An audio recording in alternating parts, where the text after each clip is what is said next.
Everybody, I hope you all are doing well, and welcome back to yet another really, truly amazing Whiskey Wanders this time. Because this time around, this week, we are going to go international, baby. And by that, I mean, when you think of Paris, there are many great things you would want to see. There is, sure, the Eiffel Tower, there's the Mona Lisa, there's Notre Dame. Hey, they even got police officers on rollerblades. But here in the Wanderers household, what we are most excited about was, what does the Paris Costco whiskey section look like? So today, we are in Paris Costco, and no, I don't mean Texas, but I mean the real deal, Charles de Gaulle loving, baguette proliferating, and all-around mezzanine of American tourists, especially with the strong dollar right now. That is Paris, France. So we're going to see some really interesting whiskeys that we don't often have the opportunity to buy here in our USA Costcos, as well as some familiar ones like Jack Daniels and Maker's Mark and some other ones that we love. So I think this one's going to be pretty cool. Now, before we get to it though, if you like these videos of the wanders, of the hauls, of the tastings, and of all those other great things we got cooking up for you, don't forget to like and subscribe. That way you can get updates when our newest videos come out on Sundays, as well as sometimes in between. All right, now let's get down to it. Now at the top of this video, let's get it started off right. And we're going to do a whiskey check. And today I am drinking yet another one of my favorite whiskeys. And let's face it, they're all my favorite whiskeys. From the very farthest east county of Scotland, that is this Japanese Yamazaki 12. It is much sought after. It is pretty soft-spoken, and it is all around delicious. So let's try a little bit of this before we get going, while we get warmed up, while the Wander Vision gets warmed up.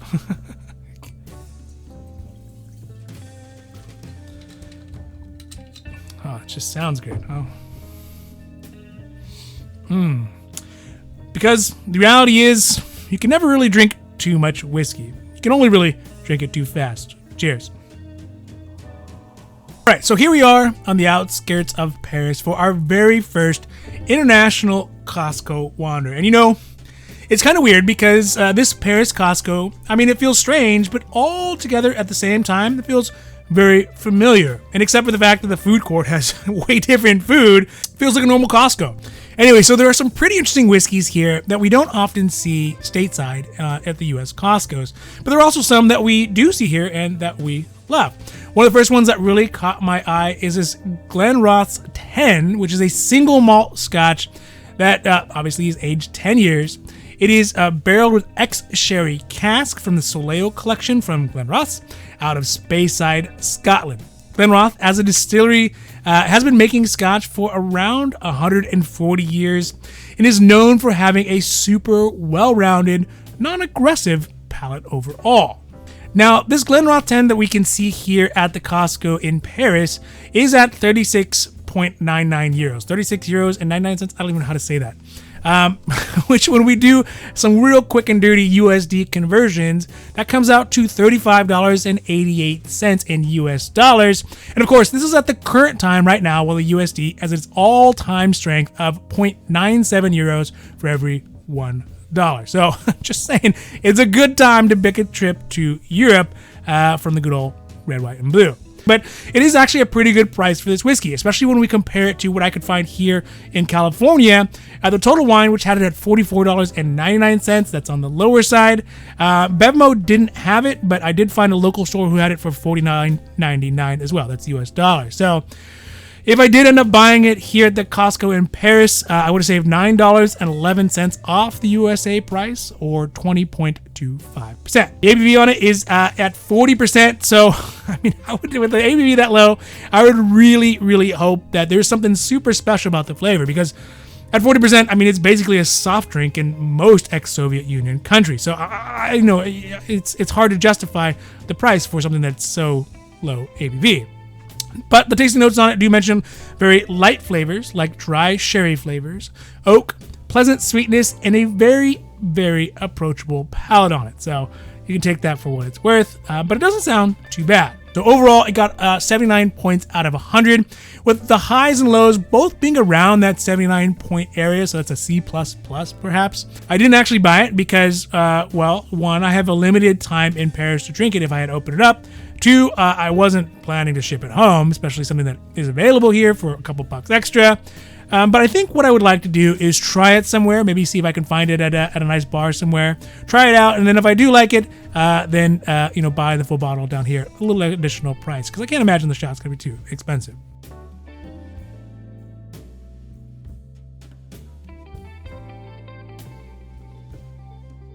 So now the other thing that I thought was interesting is there is a lot of Bushmills here. And I don't drink a lot of Bushmills. I have, I think I have one up here on the bar.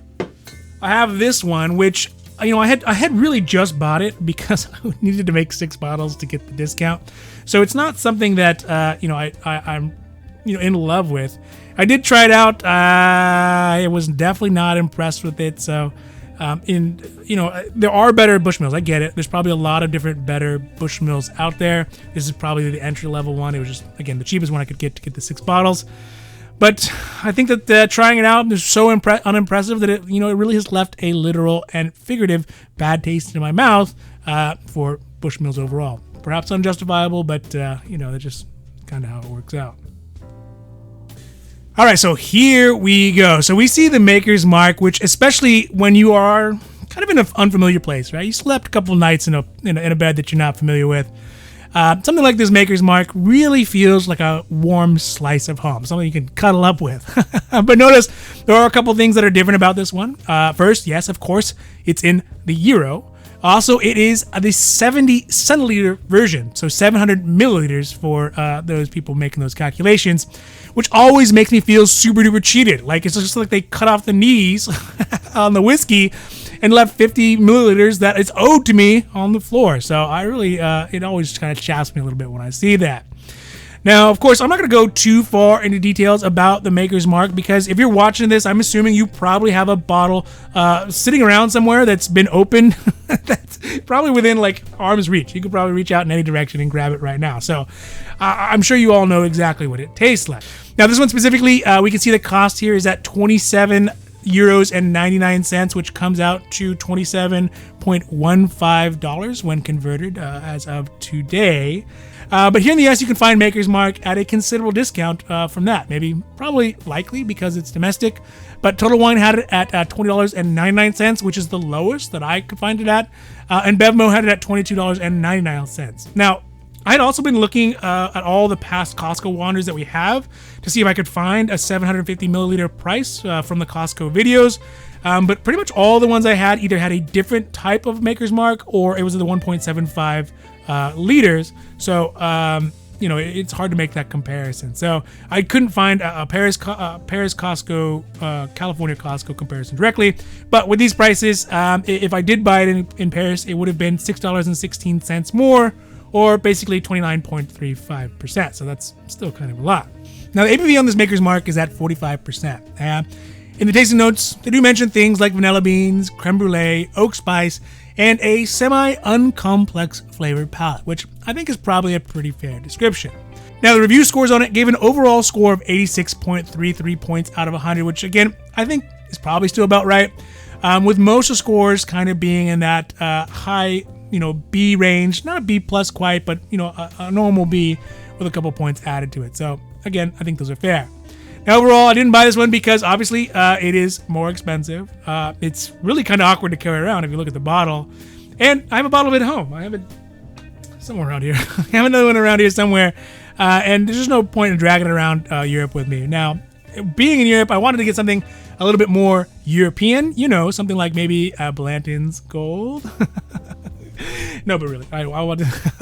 You gotta watch the haul at the end of the month.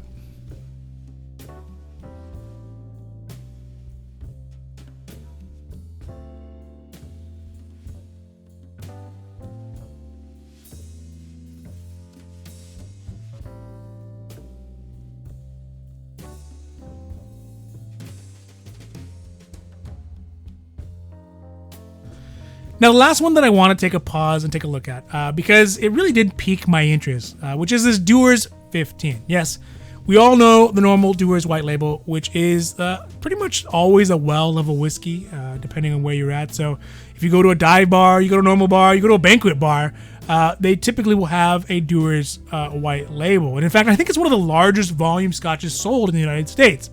But, like the company Volkswagen, they produced 1986 Scirocco's back in the day, and they produced Lamborghini Aventadors still now, right? So, and it's all still under the same company. So I wonder if Dewars has that same kind of range as being able to produce an everyday whiskey, which is the White Label, sort of ho-hum, right?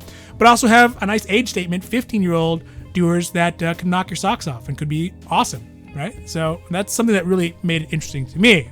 Now, this Dewars 15 obviously is supposed to be an upscale version of the normal Dewars White Label, in the same way that you could get a normal Knob Creek, which is perfectly good. It's another great everyday bourbon, but you give it 9, you give it 12, 15, or maybe even 18 years of age, and it really changes the character of the whiskey and really refines it out.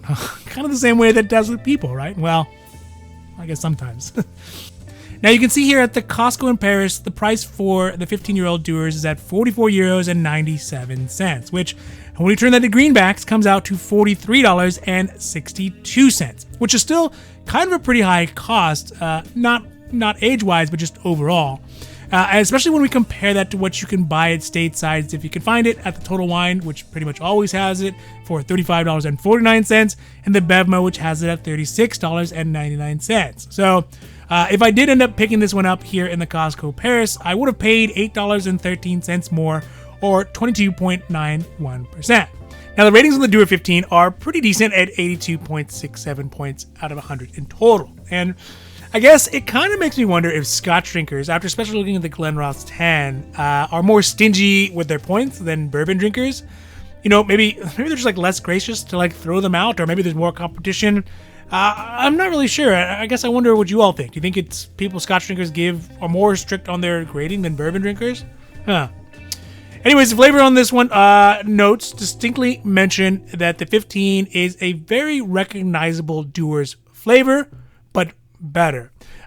There is an increase in complexity, an increase in nuttiness, as well as a savory mushroom aroma, as well as background flavors of baked apples and lightly toasted bread, and a sweetness and burnt butter kind of finish. So that all sounds pretty good all around. So for me, this one is going to be definitely on my radar, and perhaps I've been tainted by the Dewars White Label. Kind of the same thing with the Bushmills, right? Where at every bachelor party or every wedding or every corporate event that you go to, the well drink of Scotch is going to be the Dewars White Label, and you just you've become acclimated to that, and you anticipate that when you look at even a 15 or a higher level one, that may actually truly be a lot better. So I think I'm going to consider buying this one. I know it's probably way better than the normal White Label, and I'll probably just want to try it first, right? I want to try it out, see if I like it.